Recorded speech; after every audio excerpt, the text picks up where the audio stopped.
និយាយពីចៅសៀមពូជឈាមឆ្លើងផឹកទឹកពើងទ្រូងអួតអំណាចខ្លួនជាមនុស្សចិត្តជាបិសាច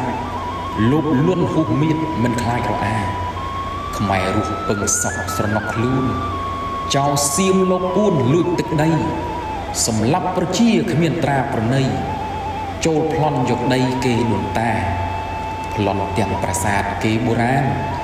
ចិត្តសៀមសាមានគ្មានស្រណោះបើយកមិនបានកំតិចឲ្យអស់រួចសាងគេឈ្មោះថាខ្លួនត្រូវក្បត់ទាំងសេចជាតិមាតុភូមិតពីជីដូនរហូតដល់ចៅប្រាប់តដល់កូនថាខ្មែរខ្លៅកូនអើយយកទៅនោះជាគេម៉ែពូជខ្មែរចិត្តស៊ូមិនងាយពុកចាជាទំនប់ទុកជាប្រវត្តិសាស្ត្រពូជខ្មែរអ្នកសាងប្រាង្គសិលាច្បាស់សាសនាហ៊ានប៉ះច្បាស់សូនដល់បាតពូជខ្មែរចិត្តស្មោះសល្អពិតមិនមែនល្ងងល្ងិតចិត្តដេរឆានដោយពូជចៅសៀមចិត្តសាមានចាំតែទន្ទ្រានយកដីគេ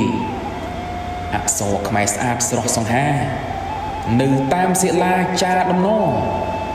ដូនតាខ្មែរមានមិនមែនក្រទឹកចិត្តស្មោះសល្អប្រពៃមិនដូចចៅឯងចិត្តដេរថៃក្រគ្មានសំបីអក្សរសរសេរនិយាយពីយិនមន្តគាថាខ្មែរមានមហាសាមិនខ្វះចោះចៅសៀមឯងមានអ្វីខ្លះសូមបីមនុស្សចាស់ក៏លួចទៅអ្នកដឹងខ្ញុំដឹងមិនបាច់ប្រាប់ជនណាសម្លាប់រះស្មោះត្រង់ពួកគេខុសអ្វីបានអ្នកជួង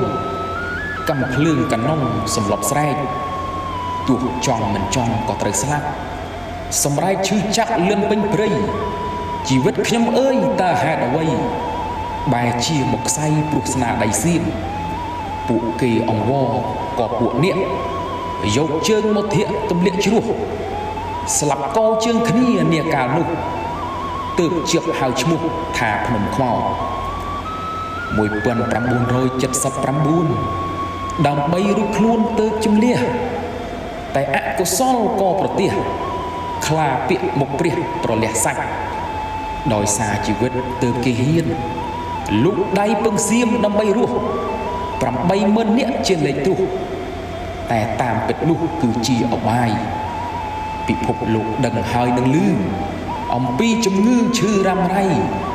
ព្រោះតែចៅសៀមចិត្តអប្រិយហ៊ានលើកកឹះកៃបាញ់រះខ្មែរដំបៅមួយនេះយើងនឹងចាំ